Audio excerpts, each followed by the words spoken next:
we had an exclusive interview with the Honorable Minister of Power, Works and Housing, Babatunde Fashola, recently, and he says that a new policy is coming up on how to make sure that the new road infrastructure in Nigeria are well used by haulers and truck drivers and everyone. And anyone who damages any of this would be penalized. But he says, meantime, there's going to be what you call an advocacy to get everyone to understand. So his ministry is meeting with a number of the road transport workers and unions and whatever to put everyone on notice. So we have bad roads and poor managed facilities, public utilities all over the country, from stadia to whatever, the National Theatre, whatever. So how did we get to spend trillions and fail to manage those facilities? Let's talk to someone who understands a little bit here and bringing this conversation to the fore. Tunde Ayeye is the CEO, or the Group Managing Director, more precisely, International Facilities Services Group. Good morning. Good to have you. Thank you very much. Thank you. Anyone who's old enough, at least on the street, understands the state of our public utilities, from roads to schools to health centers, hospitals, refineries. So this is no longer news.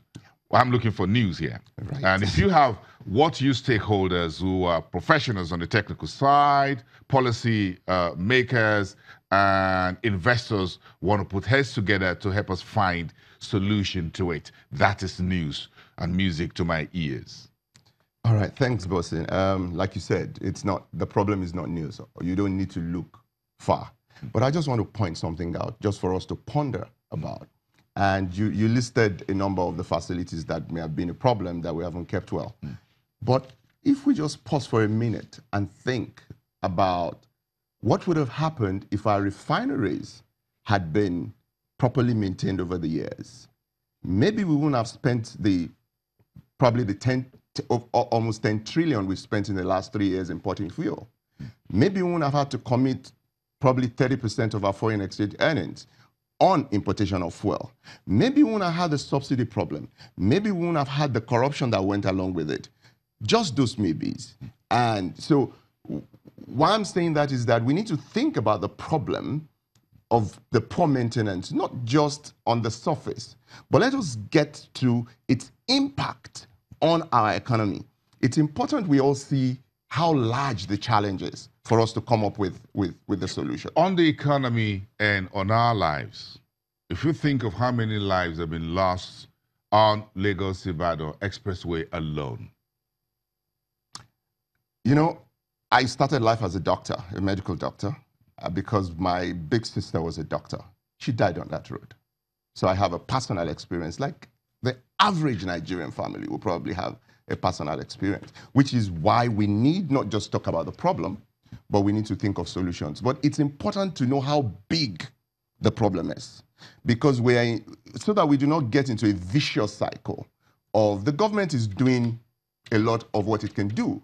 I just heard you say that the Minister of Finance says we are closing budget 27.5 trillion capex. Excellent. But how much of that is invested in ensuring that 1.5 trillion investment, goes through the life cycle of the assets or whatever we've invested in? So we're building roads, we're building new toll gates. Correct. And all of that. So we spent 1.3 trillion last year, 2016 budget of the Buhari's administration, another 1.5 in 2017.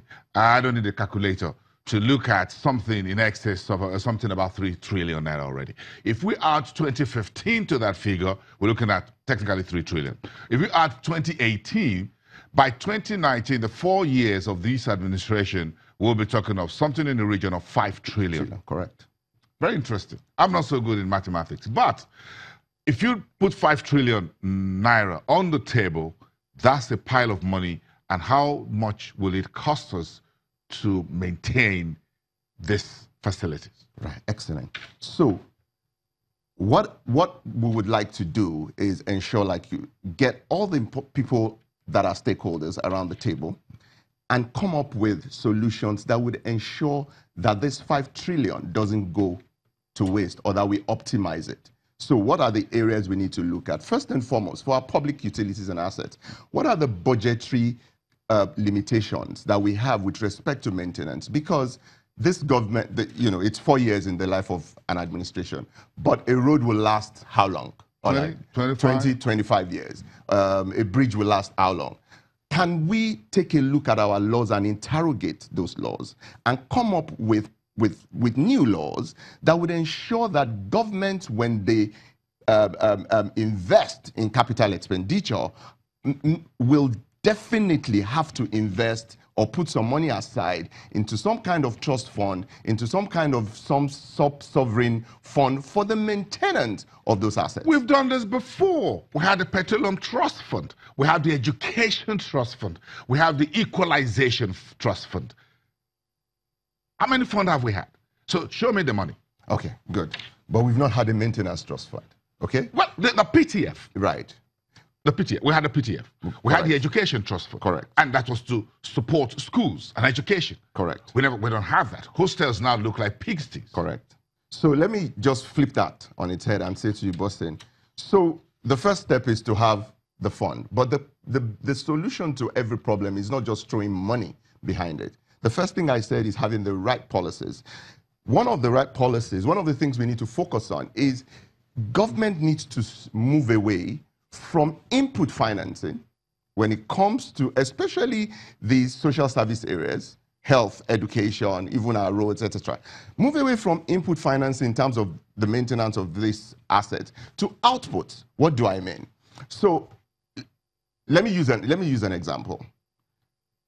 The federal budget on healthcare, for instance, is 300-odd billion, something like that. Over the decade that we've had a health insurance scheme in place, we probably have 4 or 5 million people covered. Now, if I took 300 billion and I shut down my health department,